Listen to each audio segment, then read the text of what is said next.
അച്ചായനാണ് content. അച്ചായൻ്റെ കല്യാണവും അതിൻ്റെ comment ബോക്സും പിന്നെ അമ്മയുടെ ട്രീറ്റ്മെൻറ്റ് റിലേറ്റഡ് ആയിട്ട് നടന്ന ഒരു ഫണ്ടിൻ്റെ കുറച്ച് കാര്യങ്ങളും. അപ്പോൾ അത് ചിലർക്കൊന്നും ഒട്ടും റെലവൻ്റ് ആയിട്ട് തോന്നാൻ സാധ്യതയില്ല. സോഷ്യൽ മീഡിയയിൽ ഇങ്ങനത്തെ കാര്യങ്ങൾ ഡിസ്കസ് ചെയ്യുന്നത് കാണാൻ താല്പര്യമുള്ളവർക്ക് മേ ബി ഇതൊരു എൻഗേജിങ് സാധനമായിരിക്കും. ഞാൻ എന്തുകൊണ്ട് ഇപ്പം ഇങ്ങനെ ഒരു വീഡിയോ കുറേ ദിവസമായിട്ട് കുറേ പേര് ഡിസ്കസ് ചെയ്യുന്നുണ്ട്, ഞാൻ എന്തുകൊണ്ട് ഇപ്പം ഇങ്ങനെ ഒരു വീഡിയോ എന്ന് ചോദിച്ചു കഴിഞ്ഞാൽ, അച്ചായൻ്റെ അമ്മേനെ ഹോസ്പിറ്റലിൽ കാണാൻ പോയ സമയത്ത് അവിടെ കുറച്ച് പേര് വീഡിയോ എടുക്കുന്നുണ്ടായിരുന്നു. ഞാൻ എൻ്റെ ഭാഗത്തുനിന്ന് വീഡിയോ എടുത്തിട്ടില്ല, അച്ചായനും വീഡിയോ എടുക്കുന്നുണ്ടായിരുന്നില്ല. വേറെ കുറച്ച് പേര് അവിടെ നിന്ന് അന്ന് ആ അമ്മയ്ക്ക് ബ്ലഡ് കൊടുക്കാൻ വന്ന കൂട്ടത്തിലുണ്ടായിരുന്ന ഒരു പയ്യൻ വീഡിയോ എടുക്കുന്നുണ്ടായിരുന്നു. പിന്നെ ലേറ്റർ ഓൺ അത് അച്ചായൻ പോസ്റ്റ് ചെയ്തു. അങ്ങനെ ഞാനും കണ്ടു. കുറേ കാര്യങ്ങളൊക്കെ അച്ചായൻ എഴുതിയിട്ടുണ്ടായിരുന്നു. It's very personal. അപ്പോൾ എനിക്ക് അങ്ങനത്തെ പേഴ്സണൽ കാര്യങ്ങളൊക്കെ എനിക്ക് താല്പര്യമില്ല. അപ്പം എന്താണെങ്കിലും അതെനിക്കിപ്പോൾ കുറേ പേര് അയച്ചു തന്നിട്ട് പറഞ്ഞു, ബ്രോ നിങ്ങൾ തന്നെ നോക്ക്, നിങ്ങളന്ന് അവിടെ പോയ വ്യക്തിയല്ലേ, നിങ്ങൾക്കൊരു ഇതിനൊരു എക്സ്പ്ലനേഷൻ ഉണ്ടോ? എനിക്ക് അതിലൊന്നും ഒരു എക്സ്പ്ലനേഷൻ ഇല്ല. ഞാൻ ഫസ്റ്റ് ഓഫ് ഓൾ തുറന്നു പറയുന്നു, തൊപ്പി അച്ചായൻ, ഈ അച്ചായൻ എനിക്ക് ഓൾറെഡി അറിയുന്ന ഒരാളാണ്. ഓക്കെ, നമ്മളെ ചേട്ടൻ സൗണ്ട് മോഡുലേഷൻ നിങ്ങൾ പിടിക്കുമല്ലോ, അങ്ങേരുടെ ഇത് ആ ഒരു റിലേഷൻ തന്നെ ഇനി അച്ചായൻ അറിയാം. ഓക്കെ, പിന്നെ ലേറ്റർ ഓൺ തൊപ്പിക്ക് കാറ് കൊടുക്കാൻ വന്ന സമയത്തൊക്കെ ഇങ്ങനെ ഞങ്ങൾ സംസാരിച്ചിട്ടുണ്ട്. ഓക്കെ, കാരണം സോജനാണ് എന്ന് പറഞ്ഞപ്പോൾ തന്നെ ഞാൻ അങ്ങനെ തൊപ്പിയോട് പറഞ്ഞിട്ടുണ്ട്, എനിക്ക് അറിയുന്നൊരു വ്യക്തിയാണ്, ഓക്കെ, ഇന്ന ആളുടെ ത്രൂ എനിക്ക് ഈ വ്യക്തി അറിയാം എന്നൊക്കെ ഞാൻ പറഞ്ഞ് അന്ന് സംസാരിച്ചു. ലേറ്റർ ഓൺ അച്ചായൻ തൊപ്പിയുടെ വീഡിയോസിൽ കയറി അങ്ങനെ വൈറലായി. അങ്ങനെ അവർ ആ ജേണി മുന്നോട്ട് പോകുന്നു. കുറച്ചൊക്കെ കഴിഞ്ഞപ്പോഴത്തേക്ക് മേ ബി ആ ഒരു അച്ചായൻ എന്നുള്ള ക്യാരക്ടറിൽ ഇരുന്നിട്ട് എന്നെക്കുറിച്ച് പേഴ്സണലി പറഞ്ഞ കാര്യങ്ങളിൽ എനിക്ക് ഭയങ്കര എന്തൊക്കെയോ ഇയാൾ എന്തെന്ന് വിളിച്ചു പറയാൻ തോന്നിയതിന് ശേഷം ഞാൻ ആ വ്യക്തിയെ ഇഗ്നോർ ചെയ്ത് വിട്ടിട്ടുണ്ട്. ഓക്കെ, ആ വ്യക്തി എന്നെ എന്തൊക്കെയോ പറഞ്ഞിട്ടുണ്ട്. ഞാനും പേഴ്സണലി കാണുന്ന സമയത്ത് അത്ര ഒരു സാധനം വെച്ചിട്ടുണ്ടായിരുന്നില്ല. പക്ഷേ ഒരു മനുഷ്യന് ഏറ്റവും താഴ്ന്ന സ്റ്റേജ്, ഒരു മനുഷ്യൻ്റെ ലൈഫിൽ, അത് നമ്മുടെയൊക്കെ അമ്മമാർക്കൊക്കെ ഏറ്റവും കൂടുതലൊരു മോശ അവസ്ഥയിൽ കൂടി പോകുന്ന സമയത്ത് അത് ഇഗ്നോർ ചെയ്യുക എന്ന് പറഞ്ഞു കഴിഞ്ഞാൽ പിന്നെ നമ്മൾ മനുഷ്യനല്ല. അപ്പോൾ ഞാൻ എൻ്റെ ഭാഗത്തു നിന്ന് ചെയ്യാൻ പറ്റുന്ന എഫേർട്ടുകൾ എടുത്തിട്ടുണ്ട്. ഓക്കെ, അതിൽ എന്ത് ബെനിഫിറ്റ് അല്ലെങ്കിൽ എന്ത് രീതിയിലുള്ള കാര്യങ്ങൾ ആ വ്യക്തിക്ക് ഹെൽപ്ഫുള്ളായി എന്നുള്ളതിനെക്കുറിച്ചൊന്നും പിന്നെ നമ്മളങ്ങനെ ചോദിച്ച് ചെല്ലാനോ അതൊന്നും പാടില്ല. നമ്മളെ കൊണ്ട് പറ്റാവുന്ന കാര്യങ്ങൾ നമ്മൾ മാക്സിമം ശ്രമിക്കുക. ശ്രമത്തിൻ്റെ ഫലം നടക്കണം തന്നെയാണ്. നടന്നിട്ടുണ്ടെന്നുണ്ടെങ്കിൽ it's well and good. Okay, അപ്പോൾ അങ്ങനെയാണ് അന്ന് അവിടെ ചെന്നത്. ഹോസ്പിറ്റലിൽ ചെന്ന് ഞാൻ, മൊയ്നുക്ക, കാദർബായ് നമ്മൾ ചെന്നു. നമ്മളാൽ കഴിയുന്ന കാര്യങ്ങൾ മാക്സിമം ചെയ്യാൻ നമ്മൾ ശ്രമിച്ചിട്ടുണ്ട്. ഓക്കെ, അങ്ങനെ അമ്മ അവിടുന്ന് അമ്മയുടെ സ്റ്റേ ചെയ്യാൻ കണ്ടതാണ്. ആ ഒരു ഹോസ്പിറ്റലും അതിൻ്റെ ട്രീറ്റ്മെൻറ്റും കാരണം തന്നെയാണ്. ഇപ്പോൾ പലരും ചോദിക്കുന്നുണ്ട്, കയ്യിൽ പൈസ ഇല്ലാന്നുണ്ടെങ്കിൽ എന്തിനാണ് ആ ഹോസ്പിറ്റലിലേക്ക് ചാടി കയറി ചെല്ലുന്നതെന്നുള്ളത്. അല്ലെങ്കിൽ നമ്മുടെ അമ്മയ്ക്കോ അച്ഛനോ നമുക്ക് ഏറ്റവും വേണ്ടപ്പെട്ടവർക്ക് എന്തെങ്കിലും ഒരു അസുഖം വരുമ്പോൾ ഏറ്റവും നല്ല ട്രീറ്റ്മെൻറ്റ് കൊടുക്കാനല്ലേ നമ്മൾ ശ്രമിക്കുക. അത് ആരെ കയ്യും കാലും പിടിച്ചിട്ട് എന്ത് വിറ്റിട്ടാണെങ്കിലും നമ്മളത് ചെയ്യാൻ നോക്കൂല്ലേ. ആ ഒരു അവസ്ഥ നിങ്ങൾ കണ്ടാൽ മതി അതിൽ. ഓക്കെ, അത്രേ അവിടെ ഉണ്ടായിട്ടുള്ളൂ. അപ്പോൾ എന്താണ് കമ്മിങ് ടു ദിസ്, റീസെൻ്റ്ലി ആ വ്യക്തി ഒരു കല്യാണം കഴിക്കുന്നു. കല്യാണമൊക്കെ ആവുന്നതിനും കുറച്ച് ആഴ്ചകൾക്ക് മുമ്പ്, ദിവസങ്ങൾക്ക് മുമ്പ് തന്നെ ഈ വ്യക്തിയുടെ, അച്ചായൻ എന്ന് പറഞ്ഞ വ്യക്തിയുടെ ബർത്ത്ഡേയുടെ ഒരു സ്റ്റോറി റീല്, പിന്നെ വേറൊരു ലേഡി വന്നിട്ട് ഈ വ്യക്തി അവരുടെ പേഴ്സണൽ സ്പേസിലുണ്ടായിരുന്ന ഫോട്ടോസൊക്കെ എടുത്തിട്ട് സ്റ്റോറി ഇട്ടു എന്നൊക്കെ പറഞ്ഞിട്ടുള്ള ചെറിയൊരു കോൺട്രവേഴ്സി ഇങ്ങനെ കറങ്ങി തിരിഞ്ഞ് നടന്നു. And if I am not wrong, ആ ലേഡി എനിക്ക് അന്ന് കോൾ ചെയ്ത് മെസ്സേജൊക്കെ അയച്ചിട്ടുണ്ടായിരുന്നു. അൺഫോർച്യുനേറ്റ്ലി എനിക്ക് അന്ന് രാത്രി അത് അറ്റൻഡ് ചെയ്യാൻ പറ്റിയില്ല. ആൻഡ് വെരി നെക്സ്റ്റ് ഡേ ഞാൻ ഒരു റിപ്ലൈ അയച്ചിട്ട് എനിക്ക് റിപ്ലൈ കിട്ടിയില്ല. പിന്നെ ഞാൻ എന്ത് ചെയ്തു, എനിക്ക് അടുത്ത റീച്ച് ചെയ്യാൻ പറ്റുന്നത് അച്ചായനാണ്. ഞാൻ അച്ചായനെ വിളിച്ചിട്ട് കാര്യങ്ങൾ ചോദിച്ചു. അച്ചായൻ്റെ ഭാഗത്തു നിന്നുള്ള കാര്യങ്ങൾ പറഞ്ഞു.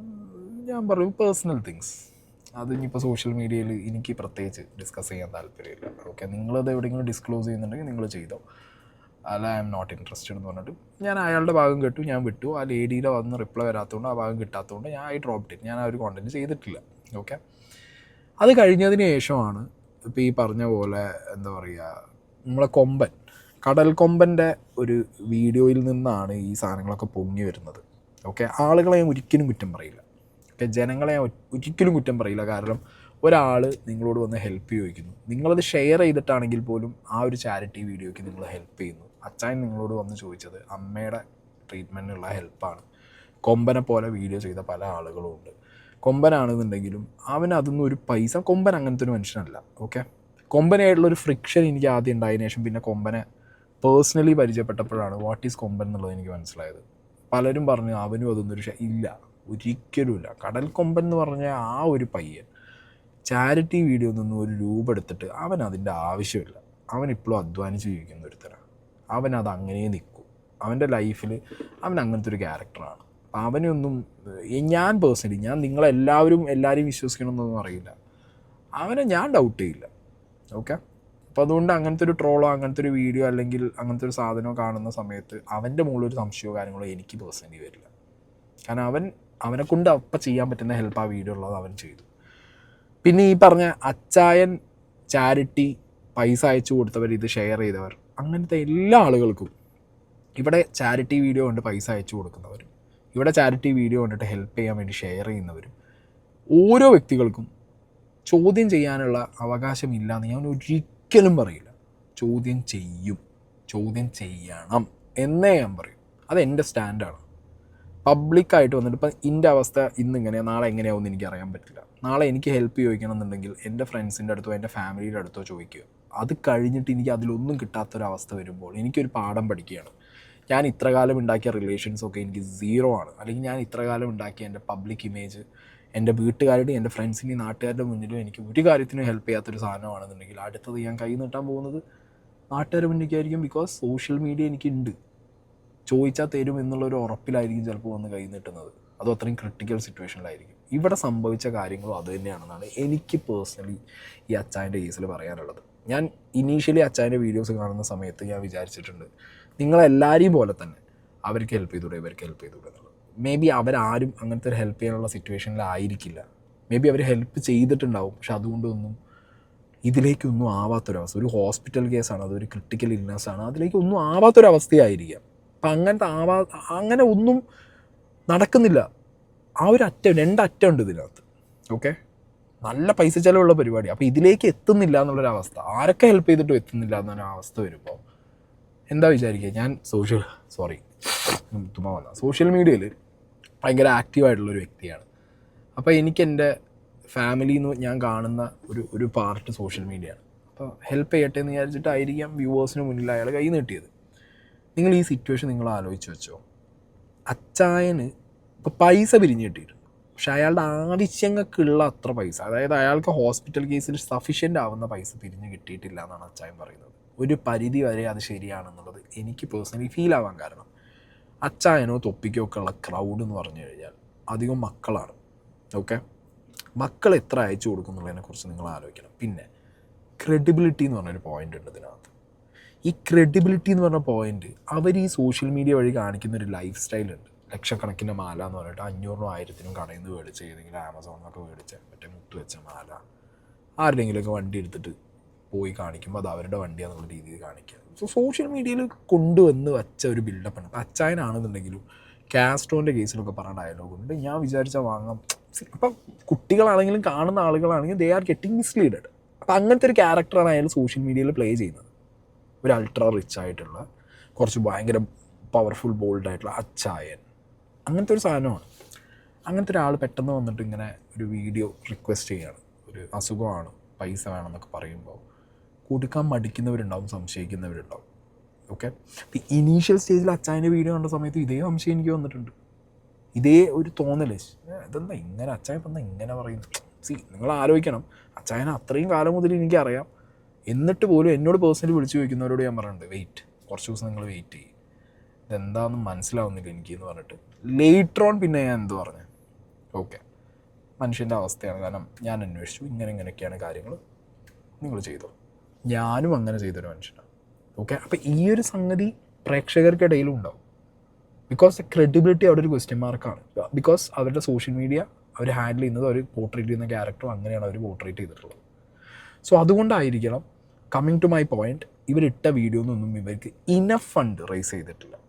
ഓക്കെ, ഞാൻ വീണ്ടും പറഞ്ഞു, ഇനഫ് ഫണ്ട് റേസ് ചെയ്തിട്ടുണ്ട്, ഫണ്ട് വന്നിട്ടുണ്ട്, പക്ഷെ അത് അത്ര മീറ്റ് ചെയ്തിട്ടില്ല. ബിക്കോസ് ആ അമ്മേനെ അച്ചായൻ കൊണ്ടുപോയ ഹോസ്പിറ്റലും അവിടുത്തെ ചിലവുകളും അത് മീറ്റ് ചെയ്യണമെന്നുണ്ടെങ്കിൽ കുറച്ച് പൈസ ഒന്നും വന്നാൽ പോരാ.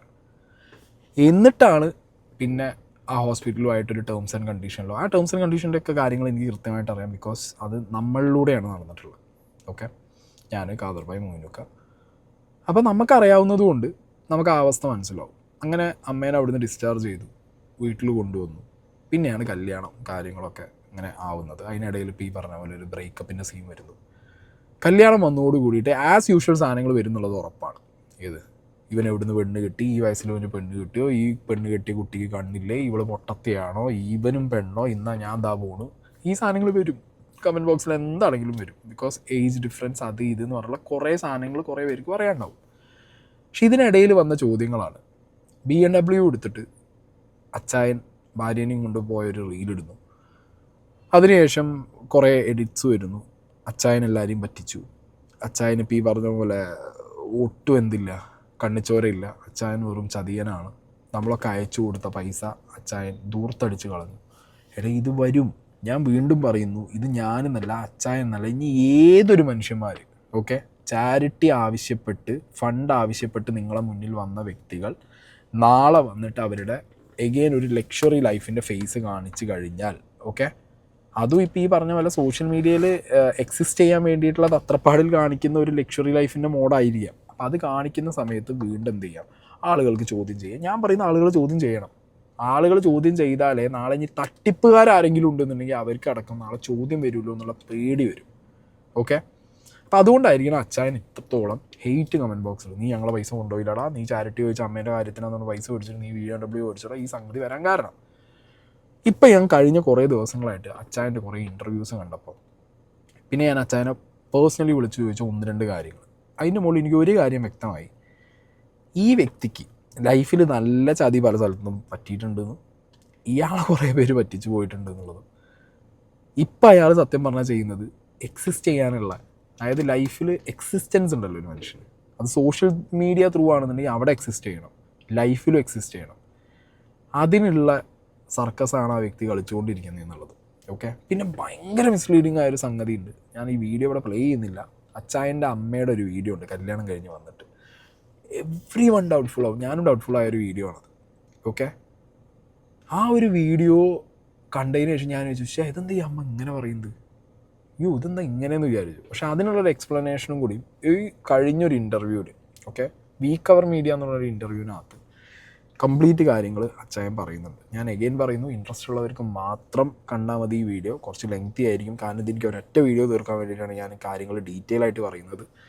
സോ വീക്ക് അവർ വീഡിയോയിൽ വന്ന വീഡിയോ നമുക്കൊന്ന് പ്ലേ ചെയ്യാം. നമസ്കാരം. നിങ്ങൾ മൂന്നാറൊന്നും പോയില്ലേ? അങ്ങനെ ഞങ്ങൾ വിട്ടു പോവോ? ഞങ്ങൾ വിചാരിച്ചു നിങ്ങൾ മൂന്നാറൊക്കെ പോയി അടിച്ചു പൊളിച്ചിട്ടിരിക്കുവാന്ന്. ഫുൾ ഇപ്പൊ അതല്ലേ കമന്റ്സ്. ആന്നേ, വണ്ടി എടുത്തോണ്ട് പോകുന്നു, ഞാൻ പുതിയ VM ഒക്കെ എടുത്തു, ഞങ്ങള് കണ്ടു. കാഴ്ചയിൽ ഞാൻ കല്യാണം നടത്തി, വീട് കൊടുത്തു, VM മേടിച്ചു എന്നൊക്കെ പറഞ്ഞിട്ട് മൊത്തം കമന്റ്സ് ആണ്.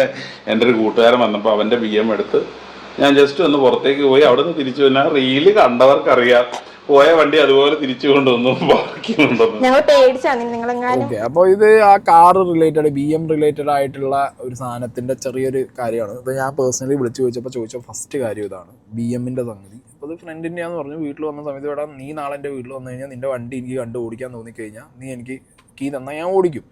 സോഷ്യൽ മീഡിയയിൽ ഈ ബിൽഡപ്പ് ഫേസ് ഉള്ളത് കൊണ്ടും ഈ അൾട്രാ ലൈഫ് സ്റ്റൈൽ കാണിക്കുന്നത് കൊണ്ടും മേ ബി അതിൻ്റെ ഭാഗമായിട്ടുള്ള റീൽസ് എടുക്കാൻ എനിക്ക് താല്പര്യം ഉണ്ടെങ്കിൽ എനിക്ക് എടുക്കാമല്ലോ. നീ പെർമിഷൻ തന്നാൽ വണ്ടിക്ക് തന്നാൽ എനിക്ക് എടുക്കാം. അങ്ങനെ എടുത്തൊരു സംഗതിയാണ്, അതിലും കൂടുതലൊന്നും ഇല്ല എന്ന് പറഞ്ഞു. ഫൈൻ. പിന്നെ ഇപ്പോൾ ഈ പറഞ്ഞ പോലെ നമ്മുടെ ലൈഫിൽ ഏറ്റവും മോശമായ അവസ്ഥയിലൂടെ പോകുന്ന സമയത്ത് ഞാൻ പറയുന്നത് personally keep a low profile എന്നുള്ളത് അതെൻ്റെ ഒരു രീതിയാണ്. നമ്മൾ ലൈഫിൽ ഭയങ്കര മോശമായ സ്റ്റേജിലൂടെ പോകുന്നു. നമ്മുടെ സോഷ്യൽ മീഡിയ ലൈഫിലാണെങ്കിലും നമ്മൾ കീപ്പ് ചെയ്തിരുന്ന ഒരു ഫേസിൽ നിന്ന് നമുക്ക് താഴെ വരേണ്ട ഒരു അവസ്ഥ വരുന്നു. കം ഡൗൺ, എനിക്ക് അത്രേ പറയാനുള്ളൂ. നമുക്ക് വേറെ ഒന്നുമില്ല. നമുക്ക് ഇനിയൊരു ഫേക്ക് ഫേസ് കാണിച്ചിട്ട് കാര്യമില്ല. റീൽ ഈസ് നോട്ട് റിയാലിറ്റി എന്നുള്ള കാര്യം ഞാൻ എപ്പോഴും പറയുള്ളൂ. റീൽ അല്ല റിയാലിറ്റി എന്ന് പറയുന്നത്. Reel is different, reality is different. Once the reality coming out, നമുക്കത് ഇന്നവിറ്റബിളാണ്, നമുക്ക് ഒരിക്കലും തടഞ്ഞു വയ്ക്കാൻ പറ്റില്ല. ബെറ്റർ ആ റിയൽ ഫേസ് അങ്ങനെ തന്നെ പോവാൻ മെയിൻറ്റെയിൻ ചെയ്താൽ നാളെ ഇനിയും പ്രശ്നങ്ങൾ വന്നു കഴിഞ്ഞാൽ ആളുകൾ കൂടെ നിൽക്കും.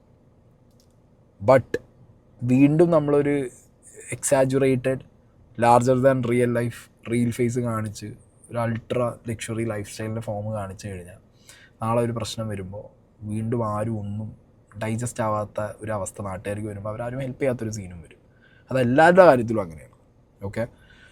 അപ്പോൾ ഇതുകൊണ്ടാണ് ഞാൻ പലപ്പോഴായിട്ട് ഇത് ഞാൻ വീണ്ടും പറയില്ല, ബിഗ് ബോസ് പോയ സമയത്ത് വൈ സായി കൃഷ്ണൻ ഒരു സീക്രട്ട് ഏജൻറ്റ് അവിടെ അങ്ങനെ ആയെന്ന് വെച്ച് കഴിഞ്ഞാൽ, എനിക്ക് മാസമാവേണ്ട സമയത്ത് മാസമായാൽ മതി, കാര്യങ്ങൾ പറയേണ്ട സമയത്ത് പറഞ്ഞാൽ മതി. ഐ ഡിഡൻ ഫെൽ ലൈക്ക് അവിടെ ഞാൻ അവിടെ പോയിട്ട് അങ്ങനെ ചെയ്തിട്ടുണ്ട് പല സാഹചര്യത്തിലും, അത് പുറത്ത് വന്നിട്ടില്ല. Because that show is like that. ഒരാളുടെ ഇങ്ങനത്തെ ഒരു ഫേസ് കാണിക്കണം എന്ന് അവർ തീരുമാനിച്ചാൽ അതേ കാണിക്കും. എനിക്കൊരു ഉണ്ണിക്കണ്ണൻ ഫേസാണ് അവർ കാണിക്കാൻ തീരുമാനിച്ചതെന്നുണ്ടെങ്കിൽ I'm definitely okay with it, I'm very happy with it. Because അതുകൊണ്ട് എനിക്ക് ഒരുപാട് ബെനിഫിറ്റ്സ് ഉണ്ടായിട്ടുണ്ട്. അല്ലാത്ത കാര്യങ്ങൾ കാണിക്കാത്ത വളരെ നന്നായി എനിക്ക് പറയാനുള്ളൂ. കാരണം എനിക്ക് ആ അറഗൻ ഫേസോ അല്ലെങ്കിൽ എൻ്റെ എന്താ പറയുക അങ്ങനത്തെ ഒരു ഫൈറ്റ് മോഡോ കാണിക്കാൻ താല്പര്യമില്ല, അതിൻ്റെ ആവശ്യം ഉണ്ടായിരുന്നില്ല. കാരണം അത് സഫർ ചെയ്ത് പോയൊരു മനുഷ്യനായ എനിക്ക് കാണിക്കുന്ന സമയത്ത് കാണിച്ചാൽ മതി. സോ എഗെയിൻ ഞാൻ പറയുന്നു, റിയാലിറ്റി എന്ന് പറഞ്ഞൊരു സാധനം ആക്സെപ്റ്റ് ചെയ്ത് കഴിഞ്ഞാൽ നമുക്ക് നാളെ പ്രശ്നങ്ങൾ വന്നാലും ആളുകൾ നമ്മൾ റിയലാന്ന് അവർക്കറിയാം. അല്ലാത്തൊരു ലാർജർ ദാൻ റിയൽ ലൈഫ് കാണിക്കേണ്ട ഒരു കാര്യം ലൈഫിൽ അല്ലെങ്കിൽ പിന്നെ അത് മെയിൻറ്റെയിൻ ചെയ്ത് പോകാൻ പറ്റണം. അതിൽ നിന്ന് നമുക്ക് ഭയങ്കരമായിട്ടുള്ളൊരു ഗ്രോത്ത് വരണം. ഓക്കെ, അങ്ങനെയാണെങ്കിൽ പിന്നെയും ഫൈനാണ്. ഇതിപ്പോൾ ഇന്നവിറ്റബിളാണ്.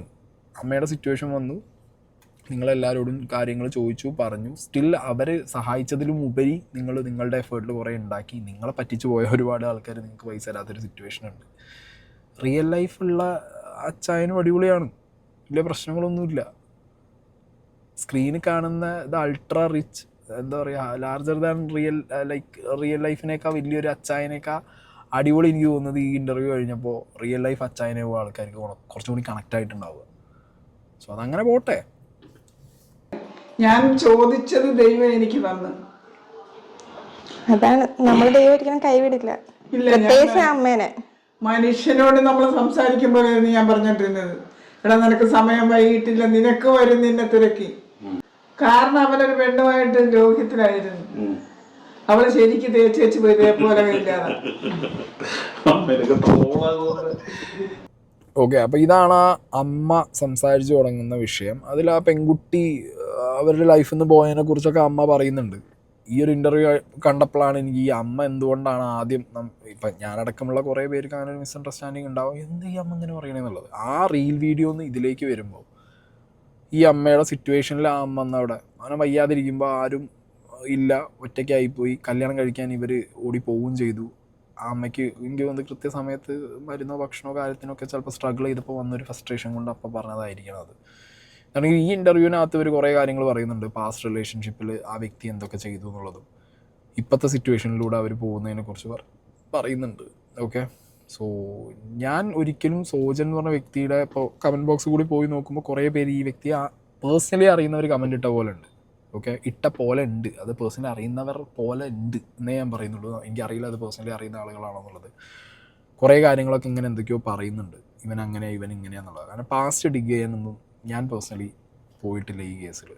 എൻ്റെ ഫാക്ടർ എന്ന് പറഞ്ഞു കഴിഞ്ഞാൽ ആ അമ്മയ്ക്ക് വയ്യ, ആ അമ്മയെ സഹായിക്കേണ്ട ഒരു സിറ്റുവേഷൻ വന്നു, സഹായിച്ചു, പോയി. പിന്നെ നമ്മൾ അതിൻ്റെ മുകളിൽ ചൈന പിടിച്ച് പോകേണ്ട കാര്യമില്ല എന്ന് പേഴ്സണലി വിചാരിക്കുന്നൊരു വ്യക്തിയാണ്.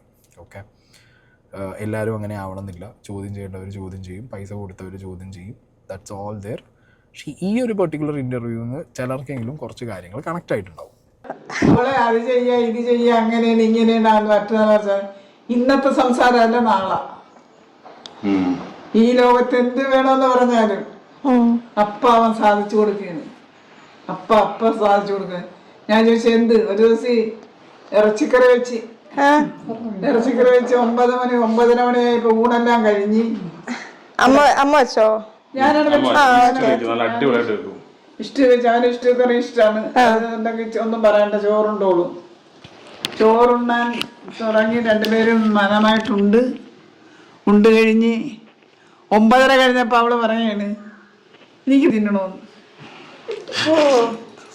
കുട്ടിയെല്ലാം കഴിച്ചിട്ട് പിന്നെയും അത്രയും കഴിച്ചെന്നാ. കഴി സാധാരണ കഴിയല്ല, ഒരു 1.5 കഴി കഴിച്ചെങ്കിലേ ഒക്കെ തൃപ്തി വരുള്ളൂ. അല്ല, വേവിക്കണത് ഇച്ചിരി ആയിട്ട് നമ്മൾ വേവിക്കല. ആരെങ്കിലും വന്നാൽ 2 പേർക്ക് കൊടുക്കാൻ ഭക്ഷണം ഉണ്ടാകും. നമ്മുടെ വീട്ടിലൊന്നും ഉദ്ദേശിച്ചാണ് ഭക്ഷണം ഉണ്ടാക്കുന്നത്. അന്നും അതെ, മോളിപ്പോ വന്നപ്പോ മുതൽ അറിയാമല്ല, അന്നും അതെ ഇന്നും അതെ. അല്ല, ഞാൻ തമാശ പറഞ്ഞല്ല. വന്ന് ഞങ്ങളെ താമസിപ്പിക്കാൻ വന്ന സ്ത്രീയാണ് അവള്. എന്താ അമ്മ ഒന്ന് പോകുമ്പേന്ന് എനിക്ക് വിഷമമുണ്ട്. 10 ലക്ഷം രൂപ ഞാൻ എന്റെ കൈ കൊണ്ട് കൊടുത്തു. 10 ലക്ഷം രൂപ അവിടെ കയ്യിലോട്ട് കൊടുത്തു. ഞാൻ എന്റെ കയ്യിൽ തന്ന കാശ് ഞാൻ സുരക്ഷിതത്വം പിടിക്കുന്നേക്കാൾ നല്ലത് അവളെ ചെറുപ്പകാരത്തെ അവളെന്റെ കൂടെ ഉള്ളപ്പോ ഞാനിതും താങ്ങി നടക്കേണ്ട കാര്യമുണ്ടോ? അവിടെ കയ്യിലോട്ട് ഞാൻ കൊടുത്തു. പക്ഷെ ഒരു പൈസ എന്നെ തിരിച്ച് കാണിക്കുകയോ ഏൽപ്പിക്കുകയോ എന്തേ ഈ കാശെന്നും അവള് പറഞ്ഞില്ല. അവളുടെ ചതിവുകാരനാണ് എൻ്റെ മകൻ വിഷമം മുഴുവൻ സഹിച്ചത്. അവളിങ്ങനെ നശിപ്പിക്കുക, അവളെ ഇട്ട് ഇവനെ തള്ളിപ്പറയുന്നൊരിക്കലും വിചാരിച്ചിട്ടില്ലായിരുന്നു. അവന് കഴിഞ്ഞ കഥകളൊക്കെ ഇനി പറയേണ്ട കാര്യമില്ല. നമുക്ക് അവളുടെ കാര്യം എന്തായാലും പറ. ഈ ഒരു പോർഷനിലാണ് ഈ അമ്മ ആ ഒരു വീഡിയോ ഇട്ട അല്ലെങ്കിൽ ഇതിനു മുമ്പ് റിലേഷനിൽ ആയിരുന്ന ആ പെൺകുട്ടിയെ കുറിച്ച് കുറേ കാര്യങ്ങൾ ഈ അമ്മ പറഞ്ഞു വെക്കുന്നത്. ഇതിനകത്ത് ഒരു കാര്യം നമുക്ക് ക്ലിയർ ആയിട്ട് കാണാം. അച്ചായൻ എവിടെയും ഈ അമ്മേനെ ബ്ലോക്ക് ചെയ്യുന്നില്ല. അച്ചായൻ ഇത് പുറത്ത് കേൾക്കുകയാണെങ്കിൽ കേട്ടോട്ടെ, അറിഞ്ഞോട്ടെ. ഒരു സാധനം ഉണ്ടാവുമല്ലോ നമ്മളെ ലൈഫിൽ. നമുക്കൊരു എവിടെയെങ്കിലും ഒരു സാധനം സംഭവിച്ചു, ഒരു റിലേഷനകത്തൊരു കാര്യം സംഭവിച്ചു കഴിഞ്ഞ് കഴിഞ്ഞാൽ നമുക്ക് ഓബ്വിയസ്ലി അവരോടുള്ളൊരു സങ്കടമോ ദേഷ്യമോ കാണും. ഓക്കെ, മേ ബി അതിൻ്റെ ഒരു ഇതിൽ ഓക്കെ അമ്മ പറയുകയാണെങ്കിൽ പറഞ്ഞോട്ടെ എന്നുള്ള രീതിക്ക് ആയിരിക്കണം. എനിക്ക് ഇങ്ങനെയാണ് സംഭവിച്ച ആ റിലേഷൻ എന്നുള്ളത് അമ്മ പറഞ്ഞിട്ട് ലോകം അറിയണമെങ്കിൽ അറിഞ്ഞോട്ടെ എന്നുള്ളതുകൊണ്ടായിരിക്കണം അച്ചായനും അവിടെ മിണ്ടാതിരിക്കുന്നുണ്ട്. പക്ഷെ ഇപ്പോൾ ഈ പറഞ്ഞ പോലെ കഴിഞ്ഞ കാര്യങ്ങളൊക്കെ കഴിഞ്ഞു, പോയ കാര്യങ്ങളൊക്കെ പോയി എന്നുള്ള രീതിയിൽ ആ സംഗതികൾ വിട്ടു പോവുകയാണെങ്കിൽ ദാറ്റ്സ് ബെറ്റർ എന്നേ എനിക്ക് പറയാനുള്ളൂ. ഓക്കെ, ഇനി അത് പുറത്ത് വന്നിട്ട് കുറേ ഡിസ്കസ് ചെയ്തിട്ടോ അല്ലെങ്കിൽ അതിനെക്കുറിച്ച് കുറേ സംസാരിച്ചിട്ടോ ദർ ഈസ് നോ യൂസ്. വീണ്ടും ഈ സാധനങ്ങൾ ട്രാക്ക് ചെയ്ത് പോകും. അച്ചായൻ പുതിയൊരു ലൈഫ് തുടങ്ങി, ഞാൻ അവർക്കും പുതിയൊരു ലൈഫ് കാണും. അമ്മയ്ക്ക് ഓൾറെഡി അസുഖവും കാര്യങ്ങളും ഉണ്ട്. ഒരു സോഷ്യൽ മീഡിയ ഫൈറ്റിലേക്കോ ഒരു സോഷ്യൽ മീഡിയ പരിപാടിയിലേക്കോ ഈ രണ്ടുപേരും സോഷ്യൽ മീഡിയയിൽ ആക്റ്റീവായിട്ടുള്ളത്, ആ കുട്ടിയാണെങ്കിലും അച്ചായനാണെന്നുണ്ടെങ്കിലും ഒക്കെ. അപ്പോൾ അങ്ങനത്തെ ഒരു സ്റ്റേജിൽ വീണ്ടും ഇതൊരു വേഴ്സ്റ്റ് സിറ്റുവേഷനിൽ പോണതിനേക്കാൾ നല്ലത് കഴിഞ്ഞു പോയി പേഴ്സണൽ ലൈഫിൽ എന്തെങ്കിലും ഇക്വേഷൻസ് ഉണ്ടെന്നുണ്ടെങ്കിൽ അല്ലെങ്കിൽ എന്തെങ്കിലും എമൗണ്ടിൻ്റെ കാര്യങ്ങളുണ്ടെങ്കിൽ പറഞ്ഞു മിണ്ടി സെറ്റിലാക്കുക സംഗതി, അത്രയേ ഉള്ളൂ അതിനകത്ത്. അച്ചായൻ്റെ ഒരു സ്കീം എന്ന് പറഞ്ഞാൽ അച്ചായൻ ഈ സംഗതി അമ്മ പറയുന്നത് ഓക്കെ, അമ്മ പറയുകയാണെങ്കിൽ പറഞ്ഞോട്ടെ എന്നുള്ളൊരു മൂഡ് അച്ചായനും ഉണ്ട്, അമ്മ കാര്യങ്ങൾ പറയുന്നുമുണ്ട്. ഓക്കെ, അതുകൊണ്ട് എനിക്ക് തോന്നുന്നത് ഒരു പരിധി വരെ അച്ചായൻ്റെ ഈ ഒരു എന്തുകൊണ്ട് കല്യാണം കഴിച്ചു, എന്തുകൊണ്ട് ആ റിലേഷന് പറ്റി എന്നുള്ളവർക്കൊരു ക്ലാരിറ്റി അമ്മ പറഞ്ഞതിന് ഏകദേശം കിട്ടിക്കാണും. ഇത് അമ്മയുടെയും അച്ചായൻ്റെയും വേർഷനാണ്. അവർക്ക് വേറെ വേർഷൻ കാണുമോ ഇല്ല എന്നുള്ളത് ഞാൻ അവർ പറഞ്ഞാലേ നമുക്കറിയൂ. എന്താണെങ്കിലും ഇതാണ് അച്ചായൻ്റെ അമ്മ പറഞ്ഞൊരു സൈഡ് എന്ന് പറയുന്നത്. ഓക്കെ, ഇനിയിപ്പോൾ നമുക്ക് നോക്കാനുള്ളത് ഇതിനകത്ത് അച്ചായൻ ഈ ആളുകൾ അയച്ചു തന്നതിനും പിന്നെ അവിടുത്തെ ആ ഒരു ഹോസ്പിറ്റലിൻ്റെ കാര്യം മരുന്നിൻ്റെ കാര്യമൊക്കെ പറയുന്നതാണ്. അപ്പം എന്തായാലും എന്റെ ചെലവുകൾ കൂടിപ്പോയി കഴിഞ്ഞാൽ ഒരു 6,000-7,000 രൂപയുടെ അകത്തേ പോയിട്ടുള്ളൂ. അതിന് ഞാൻ അമ്മയുടെ പിരിവെടുത്ത് വെക്കേണ്ട കാര്യമില്ല, അത് ആദ്യം മനസ്സിലാക്കുക. പിന്നെ അമ്മ ഡിസ്ചാർജായി ഹോസ്പിറ്റലിൽ നിന്ന് ഇറങ്ങുമ്പോഴത്തേക്ക് ഫണ്ട് തികയാത്തത് കൊണ്ട് ഞാൻ അവിടെ പ്രോമിസറി നോട്ട് എഴുതി കൊടുത്തിട്ടാണ് വന്നേക്കണത്. അതിൻ്റെ ഡേറ്റ് 11-ാം തീയതി ആയിരുന്നു. അതും തീർന്നപ്പോഴത്തേക്ക് അവരെൻ്റെ ചെക്ക് സബ്മിറ്റ് ചെയ്യുമെന്ന് എന്നോട് വിളിച്ച് പറഞ്ഞിട്ടുണ്ടായിരുന്നു. ഞാൻ പറഞ്ഞു മാഡം ഞാൻ അറേഞ്ച് ആയിക്കൊണ്ടിരിക്കുകയാണ്, മിക്കവാറും സെറ്റ് ആകുമെന്ന് പറഞ്ഞിട്ട് ഞാൻ ഇപ്പോഴും സ്ട്രഗിൾ ചെയ്തുകൊണ്ടിരിക്കുകയാണ്. നിങ്ങളോട് ആരോടും എനിക്ക് പൈസ ചോദിച്ചിട്ടൊരു വീഡിയോ ചെയ്യേണ്ട ആവശ്യമില്ല. ഞാൻ ചെയ്തപ്പോൾ എനിക്ക് കിട്ടിയ റെസ്പോൺസ് എനിക്ക് മനസ്സിലായി. അപ്പോൾ ഇത്രയും ഉണ്ടാവുള്ളൂ എന്ന് മനസ്സിലായി കഴിഞ്ഞാൽ പിന്നെ ഞാൻ ചോദിക്കാൻ നിൽക്കുന്നത് അത് മോശക്കേടല്ലേ. അതുകൊണ്ട് ഞാൻ വിട്ടത്. നിങ്ങൾ പലരും പറയുന്നുണ്ട് ഭയങ്കര ഫണ്ട് വരുമായിരുന്നു, അതായിരുന്നു ഇതായിരുന്നു. അങ്ങനെയാണെങ്കിൽ എനിക്ക് അവിടെ പ്രോമിസറി നോട്ടും എൻ്റെ സപ്പോർട്ടിങ് ചെക്കും ഒന്നും കൊടുക്കേണ്ട ആവശ്യമില്ലായിരുന്നു. ഈ കാര്യങ്ങൾ എനിക്കറിയാം, കാരണം ഹോസ്പിറ്റലിൽ ഇപ്പോഴും അച്ചായൻ ഫണ്ട് കൊടുക്കാനുണ്ട്. ഓക്കെ, അവർ അച്ചായൻ്റെ ചെക്കും കാര്യങ്ങളും കൊണ്ടുപോയി ഇടുന്നുണ്ട്. ഹോസ്പിറ്റലിൽ പറഞ്ഞിട്ടും കാര്യമില്ലേ, അവർക്ക് അവരുടെ എന്ത് ചെയ്യണം, ക്ലിയർ ചെയ്ത് വിടണം അവരുടെ കണക്കുകളും കാര്യങ്ങളൊക്കെ. അവർക്ക് ഇങ്ങനെ എല്ലാവർക്കും ഒരുപോലെ ഇങ്ങനെ ചെയ്തു പോകാൻ പാടായിരിക്കും. അവർക്ക് സമയം കൊടുക്കാൻ പറ്റുമായിരിക്കും മേ ബി, ബട്ട് ആ സമയത്തിന് ഒരു ലിമിറ്റ് ഉണ്ടാവും. പിന്നെ അച്ചായൻ ഇതിൽ പറഞ്ഞൊരു കാര്യം കേട്ടോ, നിങ്ങൾ മനസ്സിലായി എങ്ങനെയാണ് എന്താണെന്നുള്ളത്. അതിതാണ്, അതായത് ഒരു ലാർജർ ദാൻ റിയൽ ലൈഫ് സാധനമാണ്.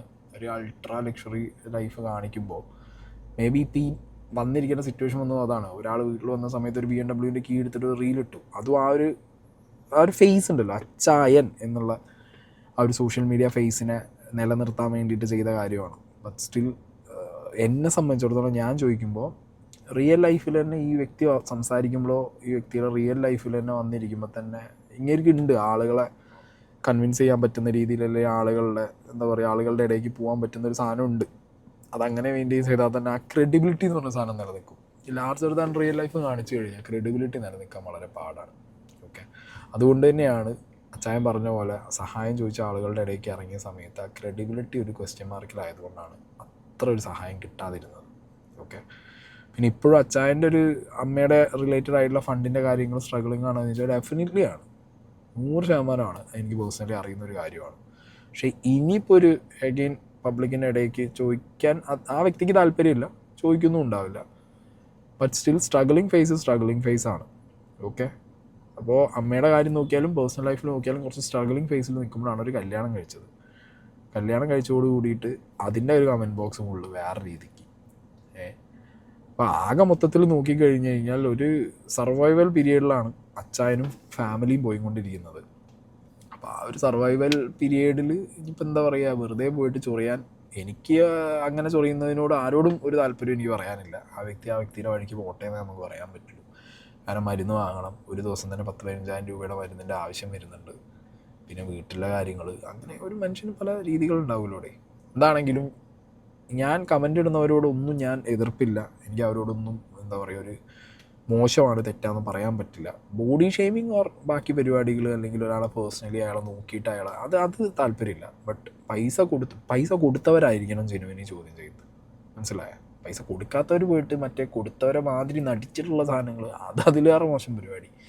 പൈസ കൊടുത്തവർക്ക് ചോദിക്കാൻ പറ്റും. കാരണം അവർ കാണുന്ന സോഷ്യൽ മീഡിയ ഫേസ് കണ്ടിട്ടോ അല്ലെങ്കിൽ അതിൽ കണ്ടിട്ടോ ആണ് അവർ കൊടുക്കുന്നത്. അവർ ഇന്ന് കൊടുക്കുമ്പോൾ കാണുന്നത് കരഞ്ഞു കൈ നീട്ടുന്നതും നാളെ അവർ കാണുന്നത് BMൽ പോകുമ്പോൾ അവർ ചോദ്യം ചോദിക്കും. അതവരൊന്നും പറഞ്ഞിട്ട് കാര്യമില്ല. അവിടെ ഞാൻ പറഞ്ഞ ഒരു റിയാലിറ്റി രണ്ടും കൂടി മെയിൻറ്റെയിൻ ചെയ്ത് പോകാൻ കംപ്ലീറ്റ്ലി പറ്റിയാലേ ആ സാധനത്തിലൊരു ക്രെഡിബിലിറ്റി തിരിച്ചു കിട്ടും. പിന്നത്തെ കാര്യം എന്ന് പറയുന്നത്, ആരോ ഏത് ശത്രുക്കളിൽ ആരായാലും അല്ലെങ്കിൽ അത്രയും നമ്മളെ ഇല്ലാതാക്കുന്ന ഒരുത്തനായിരിക്കണം, എന്നാൽ പോലും ചാത്ത് ഇല്ലാതായിരിക്കുന്ന സമയത്ത് പോയി കുത്തിയിട്ടൊരു കാര്യമില്ല. അവിടെ സഹായിക്കണം. മനസ്സിലായോ? പിന്നെ സഹായിച്ചതിന് ഇപ്പോൾ ഈ പറഞ്ഞ മാതിരി 10-100 ചോദ്യമായിട്ട് ചെല്ലേണ്ട കാര്യം എനിക്ക് പേഴ്സണലി, ഞാൻ എന്ന് പറഞ്ഞ വ്യക്തി അതൊരിക്കലും ഇഷ്ടപ്പെടുന്നില്ല. പക്ഷേ അത് ചെയ്യുന്നവരുണ്ടെന്നുണ്ടെങ്കിൽ അവരെ കുറ്റം പറയാനും പറ്റില്ല. ഓക്കെ, അത് up to them. For me സഹായം ചെയ്തു കഴിഞ്ഞു, അവിടെ വിടുക, പോട്ടെ, കഴിഞ്ഞു. ആ ചാപ്റ്റർ അവിടെ ഉണ്ട്. കാരണം അത് നമ്മൾ ചെയ്യേണ്ടത് നമ്മളെ കടമയാണ്, നമ്മൾ ചെയ്യുക, നമ്മൾ ഉണ്ടായിരിക്കുക, കഴിഞ്ഞു. പിന്നെ ആ വ്യക്തി എന്ത് ചെയ്യുന്നു, എങ്ങനെ ചെയ്യുന്നു എന്നുള്ളത് ഓഡിറ്റ് ചെയ്തിട്ട് പിന്നെ നമ്മൾ പേഴ്സണലി തീരുമാനിക്കുക ഇനി ചെയ്യണോ വേണ്ടേ, അല്ലെങ്കിൽ ഇനി എന്ത് വേണം എന്നുള്ളത്. ഫൈൻ. അല്ലാതെ അതിൻ്റെ മുകളിൽ നമ്മളൊരു അധികാരം, ഇപ്പോൾ പല ചാരിറ്റിയിലും നിങ്ങൾ കണ്ടിട്ടുള്ളതാ, ഒരു സംഗതി ചെയ്യുന്നു, ആ സംഗതിയിൽ നിന്ന് പിന്നെ അത് അധികാരമാകുന്നു, അവൻ അങ്ങനെ തന്നെ പോകണമെന്ന് ആ മെൻറ്റാലിറ്റി ഉള്ളവരുണ്ട് ചില ആൾക്കാർ. മനസ്സിലായോ? ഒരു ചാരിറ്റി ചോദിച്ചു വന്ന ഒരാൾ കാലാകാലം അടിമയായിട്ടിരിക്കണം എന്നുള്ള മെൻറ്റാലിറ്റി ഉള്ള കുറച്ച് ആളുകളുണ്ട്. അത് അങ്ങനത്തെ പല കേസുകളിലും നമ്മൾ കാണുന്നതാണ്. പല ആളുകളുടെയും കേസിൽ വീട് വെച്ച് കൊടുക്കും, ചിലപ്പോൾ സഹായങ്ങൾ കൊടുക്കും, എല്ലാം ചെയ്യും. പിന്നെ അയാളുടെ ലൈഫ് അങ്ങനെ തന്നെ, അയാൾ എപ്പോഴും ഇങ്ങനെ തന്നെ പോകണമെന്ന് ചിന്തിക്കുന്ന ആളുകളുണ്ട്. അതിനോട് ഒട്ടും താല്പര്യമില്ല. ഓക്കെ, സഹായിച്ചാൽ കഴിഞ്ഞു, അതവിടെ ഡ്രോപ്പ് ചെയ്യുക. പിന്നെ അയാളുടെ ലൈഫിലുണ്ടാകുന്ന കാര്യങ്ങൾ അയാൾക്ക് ഫൈൻ. പിന്നെ ഈ പറഞ്ഞ റിയൽ ആൻഡ് റിയാലിറ്റി ഫേസ് ഒരുപോലെ കൊണ്ടുപോകാൻ നോക്കിക്കഴിഞ്ഞാൽ ഇറ്റ് വിൽ ബി ബെറ്റർ എന്നുള്ളൊരു കാര്യം മാത്രമേ എനിക്ക് പറയാനുള്ളൂ. എന്താണെങ്കിലും അച്ചായൻ്റെ പ്രശ്നങ്ങൾ, ഫിനാൻഷ്യൽ കാര്യങ്ങളും അമ്മയുടെ ബാക്കി ചിലവിൻ്റെ കാര്യങ്ങളും ട്രീറ്റ്മെൻറ്റ് കാര്യങ്ങളൊന്നും ഒരു രീതിയിലും സെറ്റിലായിട്ടില്ല എന്നുള്ള കാര്യം കൂടി ഞാൻ നിങ്ങളെ അറിയിക്കുന്നു. So that's it guys. ഇത് ഞാനിങ്ങനെ കുറച്ച് ദിവസമായിട്ട് ചെയ്യണമെന്ന് വിചാരിച്ചൊരു വീഡിയോ ആണ്. ഒന്നാമത് ഈ എമ്പുരാൻ സംഗതി ഇതൊക്കെ നിൽക്കുന്നതുകൊണ്ട്, പിന്നെ ഈ കാര്യത്തിൽ കുറച്ചും കൂടി ഒരു ക്ലാരിറ്റി കിട്ടട്ടെ എന്നുള്ളതുകൊണ്ടൊക്കെയാണ് ഞാൻ പിന്നെ അങ്ങനെ ഉണ്ടാതെ പോയത്. ഇതിപ്പോൾ ഞാൻ പോയ റീൽ എനിക്ക് തന്നെ ഷെയർ ചെയ്ത് വന്നതുകൊണ്ടാണ് ഞാനിപ്പോൾ ചാടി കയറി ചെയ്യാതെ. കാരണം ഇന്നലെ തന്നെ ഒരു 5-6 ആൾ അയച്ചു. ഇതിന് മുമ്പൊക്കെ 1-2 ആളുകൾ ഇങ്ങനെ അയച്ചു തരുള്ളൂ. ഇപ്പോൾ കുറേ പേര് അയക്കാൻ തുടങ്ങിയപ്പോഴാണ് ഇനി ആരും അയക്കേണ്ടത്, എനിക്കറിയുന്ന കാര്യങ്ങൾ ഞാൻ പറയുന്നു എന്നുള്ള രീതിക്ക് ഞാൻ പറഞ്ഞു തീർത്തത്. ഫൈൻ.